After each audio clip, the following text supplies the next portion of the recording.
बहुत बहुत धन्यवाद अध्यक्ष महोदय, और आप सबका यहाँ पर स्वागत है। जैसा कि माननीय भारती जी ने बताया कि बिहार में जो पिछले कुछ वर्षों से राजनीति चल रही है, इसमें विपक्ष में कोई नहीं है। दो दल सत्ता में होता है और तीसरा दल जो है वो वेटिंग में रहता है कि हमारा नंबर कब आएगा, नीतीश जी का कब मिजाज पलटेगा और पलटकर हमको सत्ता में भागीदार बना लेंगे। इसी के नजरिए से मुझे लगता है और जनसुराज के लोगों को लगता है कि हम लोगों को अपना दल बनाने, समाज में जनसुराज की परिकल्पना और विचार को पहुंचाने के साथ साथ जो विपक्ष की भूमिका है, जनता से जुड़े हुए मुद्दे हैं, उसको भी बहुत मजबूती से उठाने की अब जरूरत है। 2 अक्टूबर से पहले जब दल नहीं बना था तो हम लोगों ने कोशिश करी है 2-2.5 साल की अपनी जनसंपर्क पद यात्रा में कि ज्यादातर सरकार से जुड़े हुए मुद्दे हम लोग उस पर टीका टिप्पणी बहुत नहीं करते रहे। लेकिन अब दल का ये निर्णय है, इसलिए हम लोगों ने इस पर गहरी चर्चा की है और 3 बड़े मुद्दे जो जनता से सीधे जुड़े हुए हैं, जिस पर सबसे ज्यादा पिछले 2-4-5 साल में बिहार में राजनीति हुई है, उन मुद्दों की सच्चाई, उन मुद्दों की हकीकत पर हम आपसे आज जनसुराज का जो निर्णय है वो साझा करेंगे और आने वाले दिनों में, कुछ महीनों में हम लोग उस पर क्या करने वाले हैं उसकी भी घोषणा करेंगे।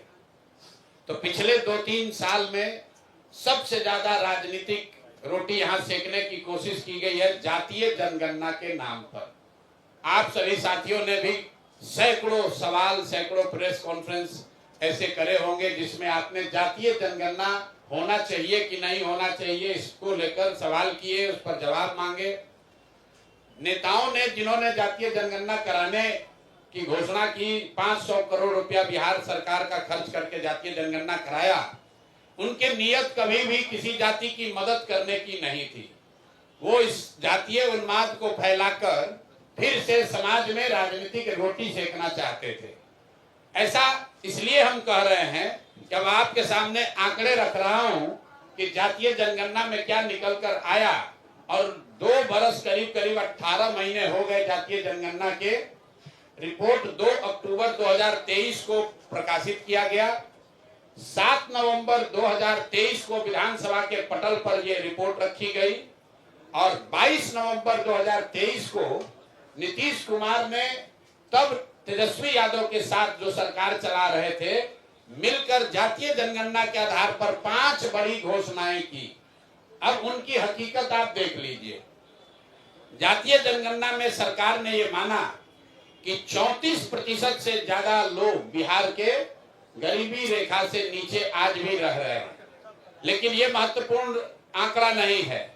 महत्वपूर्ण आंकड़ा ये है कि 30-35 साल से सामाजिक न्याय की राजनीति करने का दावा करने वाले लोग, इनके शासन के बाद भी जब जातीय जनगणना का रिपोर्ट आया उसमें बताया गया कि 5% से कम, मैं फिर से रिपीट कर दे रहा हूं कि 5% से कम दलित और अति पिछड़ा समाज के 5% से कम लोग ही 12वीं क्लास पास करते हैं बिहार में।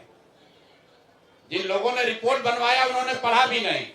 सिर्फ 5% से भी कम दलित और अति पिछड़ा समाज के लोग 12वीं क्लास पढ़ते हैं। आरक्षण की लड़ाई लड़ने की बात करने वाले लोग 35 साल के बाद 0.93% अति पिछड़ा समाज के लोग आज सरकारी नौकरियों में हैं। 2 बरस पर इस पर कोई चर्चा नहीं हुई। तो जब नीतीश कुमार ने 22 तारीख को इसकी घोषणा की कि इस रिपोर्ट के आलोक में हम लोग क्या क्या करेंगे, तो एक चर्चा उन्होंने की जिसकी आप लोगों ने भी, जिसको फॉलोअप किया, कि आरक्षण की सीमा को 50 से बढ़ाकर 65 या 75 किया जाएगा। इसका हम लोग रिकमेंडेशन केंद्र सरकार को भेज रहे हैं।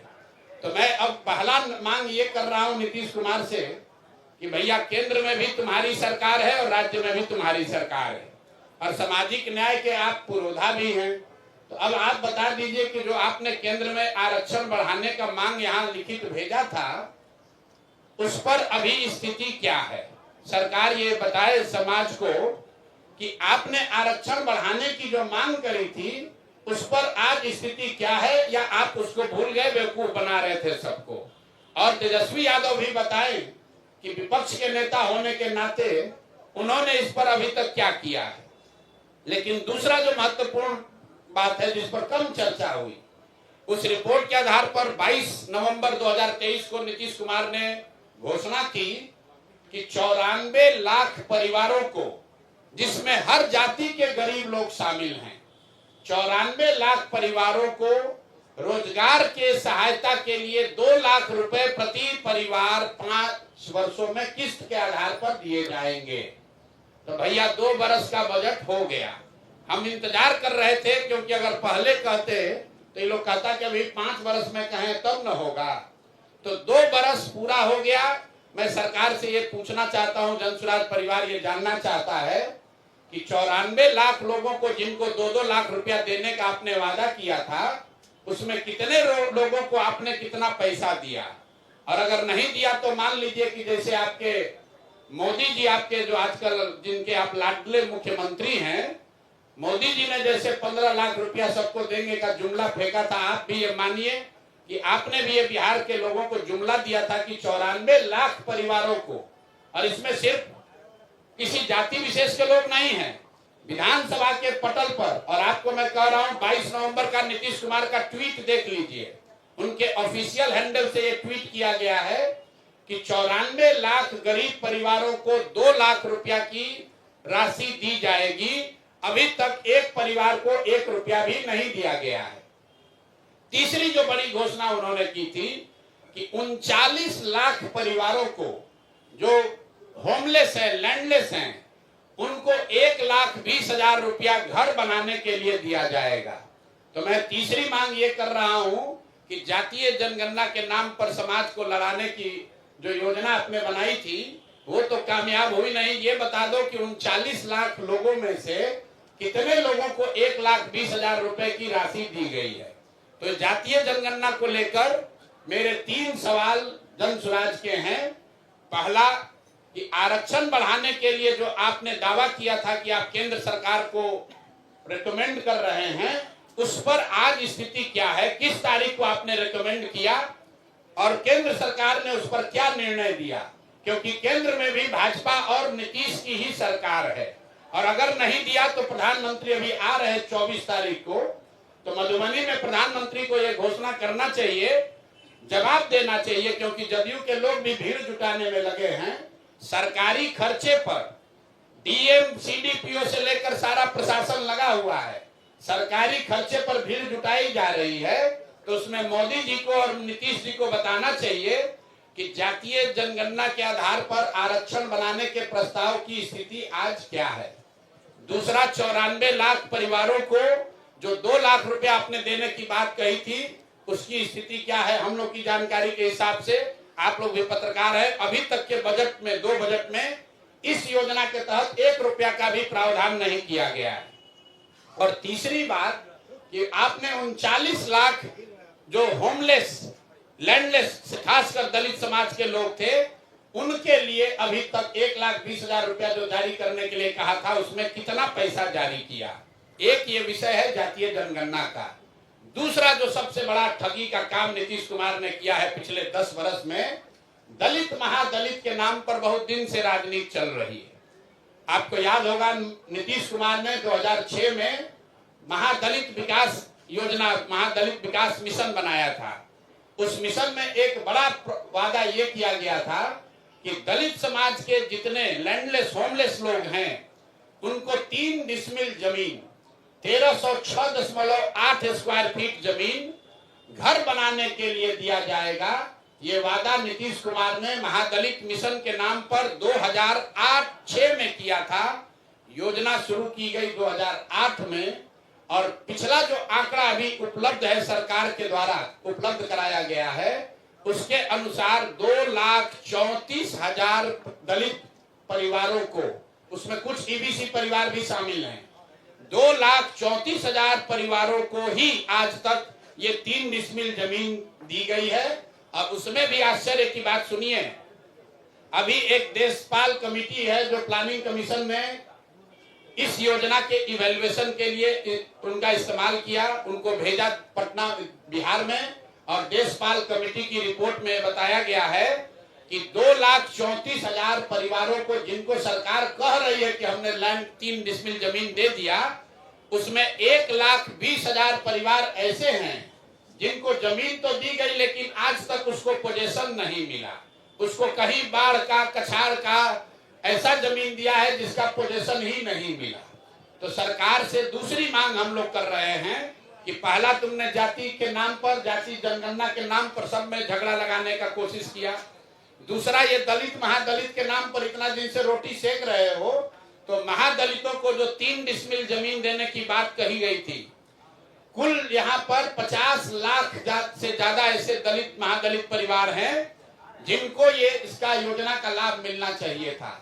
सरकार के हिसाब से सिर्फ 2,34,000 लोगों को, परिवारों को ये लाभ मिला, और केंद्र सरकार की प्लानिंग कमीशन की कमेटी बता रही है कि उस 2,34,000 में से भी 1,20,000 लोग ऐसे परिवार हैं जो कह रहे हैं कि जमीन कागजे पर मिला, जमीन आज तक हमको मिला नहीं है। तो दूसरी मांग यह है कि दलित महादलित के वोट से कुर्सी पर बैठे नीतीश कुमार और भाजपाई बताएं कि दलित महादलितों को कब ये घर का जमीन उनको 3 डिसमिल मिलेगा।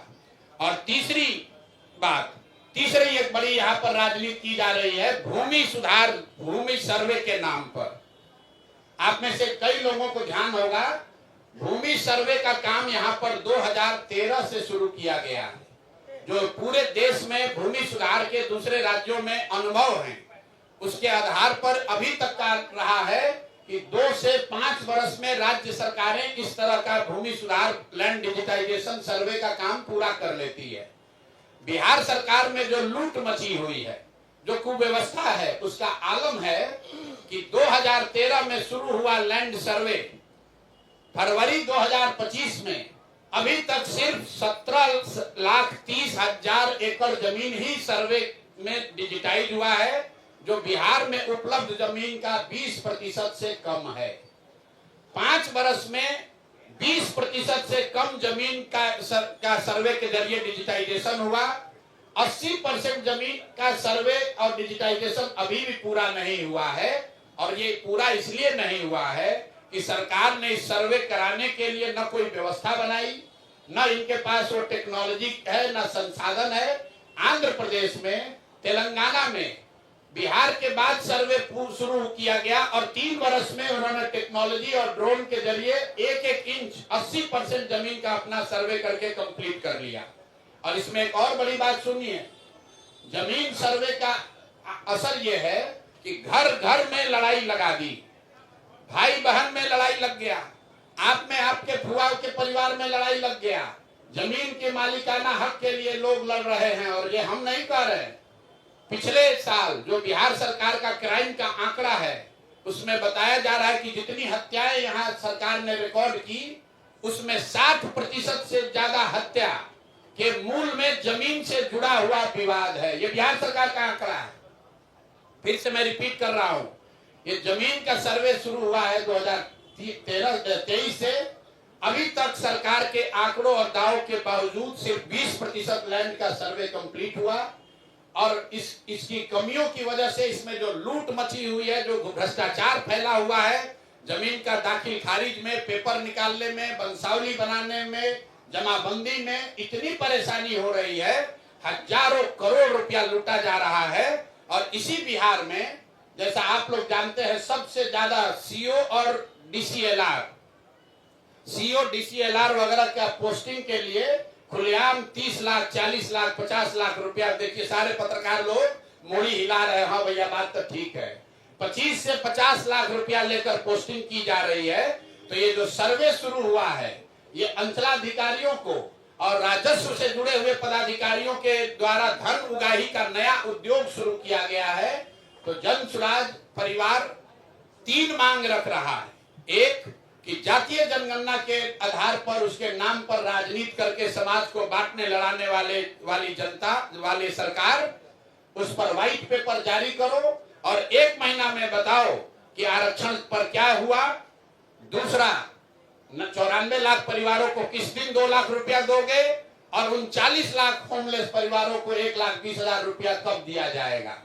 हम लोग की दूसरी डिमांड है कि तीन डिसमिल जमीन जो महादलित समाज को मिलनी चाहिए थी, दलित महादलित समाज के लोगों को, जिनका वोट लेकर नीतीश कुमार इतने दिन से बैठे हुए हैं, अब वो दलित महादलित परिवार चला जाने के लिए तैयार नहीं है। अगर 1,20,000 से कम परिवारों को ही 3 डिसमिल जमीन मिली है तो 48 लाख से ज्यादा परिवारों को 3 डिसमिल जमीन कब मिलेगी। और इसमें यह भी बता दूं कि अभी सरकार के आंकड़ों के हिसाब से करीब करीब 25 लाख एकड़ जमीन, जिसमें सीलिंग के नाम पर जब्त की हुई करीब 11.5 लाख एकड़ जमीन और विनोबा आंदोलन, भूदान आंदोलन में मिली हुई 7 लाख एकड़ जमीन, जिसका कोई हिसाब नहीं है कि ये जमीन किसके पास है, किसको दिया गया है। 25 लाख एकड़ जमीन जो सरकारी रिकॉर्ड के हिसाब से उपलब्ध है गरीबों को बांटे जाने के लिए, किसी से लेना छीनना नहीं है। किसी के पास रिकॉर्ड नहीं है कि उस जमीन का 6.8 लाख एकड़ जमीन जो विनोबा भावे के प्रयास से भूदान आंदोलन में लिया गया, वो किसको दिया गया, किसको बांटा गया, किसी को मालूम नहीं है। करीब करीब 12 लाख एकड़ जमीन यहाँ सीलिंग के नाम पर जब्त किया गया या सीलिंग के नाम पर लिया गया, वो जमीन किसको मिली वो भी किसी को पता नहीं है। तो हम लोग की दूसरी मांग ये है कि ये 3 डिसमिल जमीन जो 50 लाख परिवारों को, दलित और महादलित परिवार को आपको देना था, ये कब तक पूरा करोगे ये बताओ। और तीसरी ये बात है कि भूमि सर्वे के नाम पर ये जो नया उद्योग तुमने शुरू किया है और अफसरों के जरिए महीनों में करोड़ों रुपया की सरकार उगाही कर रही है, इसको तुरंत बंद कीजिए। नहीं बंद कीजिएगा तो बिहार के हर परिवार में झगड़ा होगा और भ्रष्टाचार बढ़ेगा। नई सरकार को आने दीजिए, नई सरकार आएगी, वो नए तरीके से अन्य राज्यों के अनुभव के आधार पर बिहार में कैसे इस काम को बड़ी बेहतर तरीके से किया जा सकता है वो करेगी। तो यही 3 मांग है। 94 लाख परिवारों को 2 लाख रुपया कब दोगे ये बताओ। 50 लाख महादलित परिवारों को 3 डिसमिल जमीन कब मिलेगा ये बताओ। और भूमि सुधार कब रोक रहे हो, ये पैसा अपना वसूलने का धंधा कब बंद कर रहे हो ये बताओ। ये तीनों मांग लेकर आपके सामने आज हम लोग आए हैं। 1 महीना का सरकार को समय दे रहे हैं, सरकार को 1 महीना का समय दे रहे हैं। 11 मई से बिहार के हर गांव में 40,000 से ज्यादा रेवेन्यू गांव में जन सुराज वहां बैठक करेगी और लोगों से इन 3 मुद्दे पर उनसे वार्ता करके इस विषयों पर सिग्नेचर कैंपेन, हस्ताक्षर अभियान शुरू करेंगे। और हम लोग 11 जुलाई को 1 करोड़ लोगों का इन 3 मुद्दों पर 1 करोड़ लोगों का हस्ताक्षर लेकर मुख्यमंत्री और राज्यपाल दोनों को हम लोग जाकर ज्ञापन देंगे। लेकिन ये मामला वही नहीं रुकेगा। इसके बावजूद अगर सरकार ने एक्शन नहीं लिया तो आपके इंटरेस्ट के लिए बता देते हैं, इस विधानसभा का जो अंतिम सत्र अभी होने वाला है, उस सत्र में जन सुराज अपनी पूरी ताकत से विधानसभा को घेरेगा। क्योंकि विधानसभा में बैठे हुए चाहे ये भाजपाई हैं या राजद वाले हैं, नीतीश कुमार तो है ही दोषी, ये तीनों लोग ये विधानसभा में बैठकर जनता को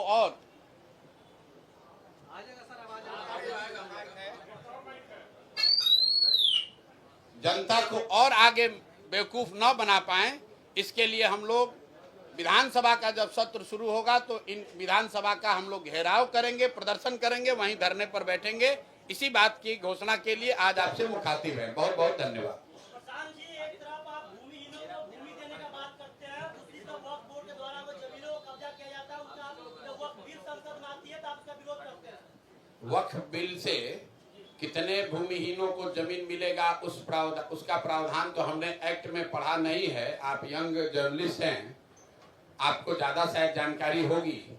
वक्फ के बिल में कहीं इस बात का जिक्र नहीं है कि अगर कल होकर वक्फ के एक्स्ट्रा जमीन को सरकार ले भी ले तो उसका लाभ बिहार के भूमिहीनों को मिलेगा। इसकी कोई चर्चा कहीं उस कानून में, 1 मिनट रुकिए, आपने सवाल पूछा, आंसर देने दीजिए। इसकी कोई चर्चा उस कानून में नहीं है। कहीं उस कानून में प्रावधान नहीं है कि वक्फ में अगर गलत जमीन कोई पाई गई तो उसको लेकर भूमिहीनों के बीच में बांटा जाएगा। पहली बात। दूसरी बात, वक्फ का विरोध क्यों कर रहे हैं? वक्फ का विरोध इस पर नहीं कर रहे हैं कि वक्फ में सुधार होना चाहिए कि नहीं होना चाहिए। वक्फ का विरोध इसलिए कर रहे हैं कि हमको, आपको, सबको पता है कि जो लोग ये बिल लेकर आए हैं उनका वक्फ के कानून से, वक्फ की प्रॉपर्टी से लेना देना नहीं है। उनका एक और एकमात्र लक्ष्य ये है कि बिहार में देश में हिंदू मुस्लिम का मसला चलता रहे। इसका उदाहरण देख लीजिए, आप ही लोग CAA-NRC का बिल आया तो हम लोगों ने उसका विरोध किया।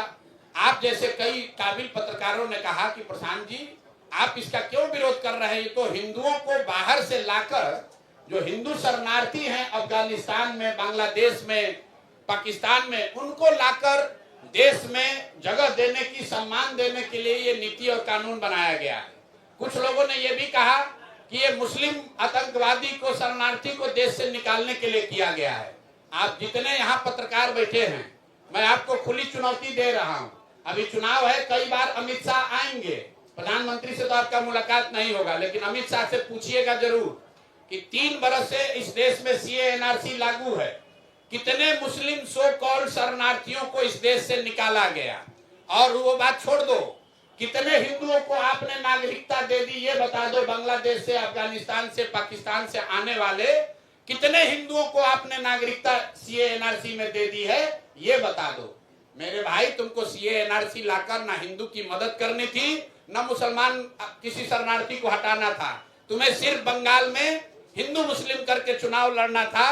तो ये हर 6 महीना पर कभी ट्रिपल तलाक है, तो कभी 370 है, तो कभी अभी वक्फ है, कभी कॉमन सिविल कोड है। जनता इतनी बेवकूफ नहीं है। आप वक्फ का बोर्ड आप कानून में लिखिए कि अगर वक्फ के बोर्ड में कोई गलत जमीन पाई गई तो वो जमीन गरीबों में बांटा जाएगा। ये कहाँ कानून में लिखा हुआ है? कानून पढ़े बगैर सवाल मत कीजिए।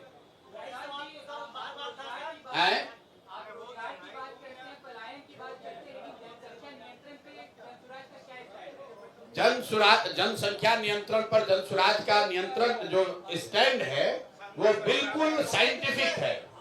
साइंस ये बताता है कि पॉपुलेशन ग्रोथ, TFR जिसको कहते हैं, total fertility rate, is directly proportional to the women education. महिलाओं का एजुकेशन बढ़ाए बगैर TFR को, पॉपुलेशन को नीचे नहीं किया जा सकता है। हम जान रहे हैं कि आप किस नजरिए से सवाल पूछ रहे हैं।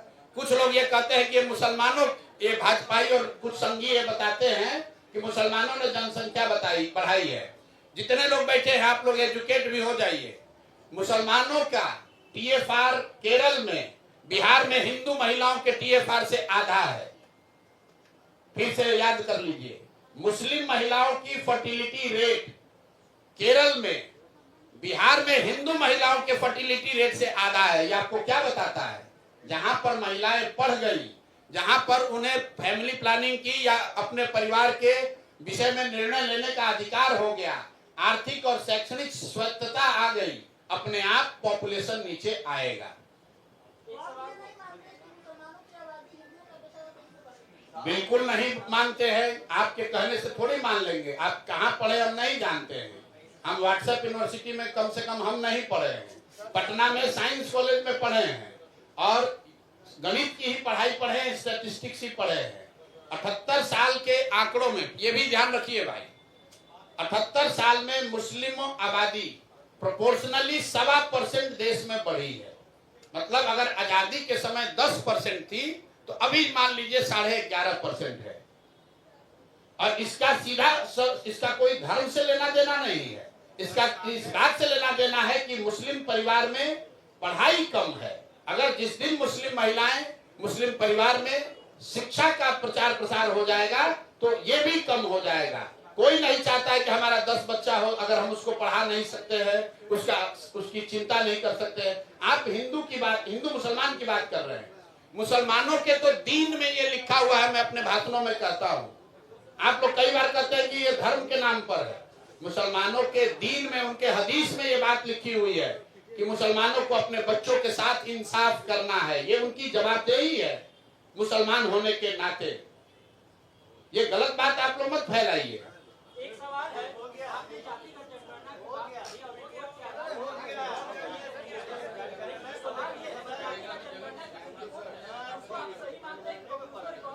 भाई ऐसा है, जातिगत जनगणना का रिपोर्ट सही हो या गलत, आप लोग जितने पत्रकार हैं, 2 बरस तक इस राज्य में सिर्फ एक ही चर्चा हुई है, जाति जनगणना होना चाहिए, नहीं होना चाहिए। हमने कहा भाई होना चाहिए, कर लो। लेकिन करने के बाद जिन्होंने कराया, आपका हमारा 500 करोड़ रुपया खर्चा कराया, उनमें से मैं दावा कर रहा हूं किसी ने 5 पन्ना भी उसको पढ़ा नहीं। उसी जातीय जनगणना में लिखा हुआ है कि 3% दलित समाज के लोग 12वीं पास कर रहे हैं, 5% से कम ईबीसी समाज का लड़का 12वीं पास कर रहा है, और समाज को क्या बताता है कि आरक्षण बढ़ा देंगे। आप मुझे बताइए, किस सरकारी नौकरी में बिना 12वीं पास आदमी को आरक्षण का लाभ मिल सकता है? जब आपका बच्चा 12वीं पढ़ेगा ही नहीं तो आरक्षण का लाभ मिलेगा कैसे? और ये तो 35 साल से कौन सत्ता में बैठा है? अगर ये लोग कह रहे हैं कि इन पर अत्याचार हुआ, हम सामाजिक न्याय के, गरीबों के, वंचितों के, पिछड़ों के मसीहा हैं, तो 35 साल से बिहार में सत्ता में बैठा कौन है? लालू जी और नीतीश जी। तो अगर यहाँ के बच्चे, पिछड़ों के बच्चे, दलितों के बच्चे, मुसलमानों के बच्चे या इवन सवर्ण समाज के बच्चे नहीं पढ़े तो उसका जवाबदेही किसका है? उनका बच्चा नहीं पढ़ा, 9वां नहीं पास किया, तब भी उसको मुख्यमंत्री बना रहे हैं। लेकिन जो सामान्य परिवार के बच्चे 12वीं पास नहीं किए हैं, उनको जीवन भर अब मजदूरी ही करना पड़ेगा। ये बात बिहार के लोगों को समझने की जरूरत है। सर 24 को प्रधानमंत्री आ रहे हैं, लगातार बड़े नेताओं के 24 को प्रधानमंत्री आ रहे हैं, कई सारी योजनाओं की वो यहाँ पर भाषण करने वाले, क्या कहेंगे? भैया मोदी जी 2014 से लगातार बिहार में आ रहे हैं, और जो सबसे बड़ा मुद्दा आपको उठाना चाहिए कि बिहार की मदद जब करेंगे कि नहीं करेंगे, बिहार सरकार के पैसे से पूरा मोबिलाइजेशन, पूरी मीटिंग, आपने देखा पूरा सरकारी आदेश निकला है, पूरी व्यवस्था का खर्चा गुजरात से नहीं आ रहा है, दिल्ली से नहीं आ रहा है, बिहार की गरीब जनता का पैसा लगाकर मोदी जी की सभा में भीड़ की जाएगी। और जहां तक आपने कहा घोषणा करने की, तो मोदी जी 2014 से लगातार घोषणा कर रहे हैं। कई घोषणा तो हम ही ने लिखा है उनका। इसी मोतिहारी में 2014 में उन्होंने कहा कि ये चीनी मिल जब चालू हो जाएगा, इसके चीनी से चाय पिएंगे तभी बिहार में वोट मांगने आएंगे। 2014 से आज 11 बरस हो गया मेरे भाई, वो चीनी मिल तो चालू नहीं हुआ। भाजपाई वहां के जितने नेता है, नाम आपको खूब पता है, उस चीनी मिल के जमीन को टुकड़ों टुकड़ों में करके बेच के सब अपने नाम कर लिया है। अब मोदी जी अभी भी आ रहे हैं, आप भूलिए नहीं। 2015 में मोदी जी ने आरा में आकर कहा था 30,000 करोड़ दूं कि 40,000, 60,000 करोड़ दूं कि 1 लाख दूं, 1,20,000 करोड़ दूंगा। पैसा कहाँ आया? आप लोग तो सब बिहार में रहते हैं, आप पत्रकार हैं, आप भी कुछ देखे होंगे, कहीं आप तक भी पहुंचा हो तो बता दीजिए। हम तक तो नहीं पहुंचा है भाई। 1,20,000 करोड़ का मोदी जी घोषणा किए थे 2015 में, और 2000, ये नाम मत कहिए कि विपक्ष में थे इसलिए नहीं हुआ। 2015 से लगातार मोदी जी दिल्ली में प्रधानमंत्री हैं, और 15 से लेकर 25 में 10 बरस में 7 बरस भाजपा बिहार में सरकार में रही है। दूदू को उसका उप मुख्यमंत्री है।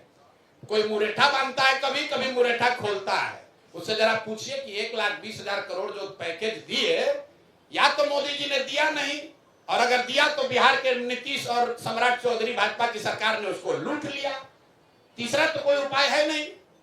तो या तो ये सरकार माने कि मोदी जी ने पैसा भेजा नहीं, या माने कि उन्होंने भेजा, हम लोग यहाँ पर चोरी कर लिए, लूट लिए। ये महिला 1 मिनट ये पूछना चाह रही है, पूछ लेना। बिहार में आपराधिक घटनाएं लगातार बढ़ रही हैं। रोहतास, आरा, सीतामढ़ी, बीते 3 दिनों में क्राइम रेट बढ़ रहा है।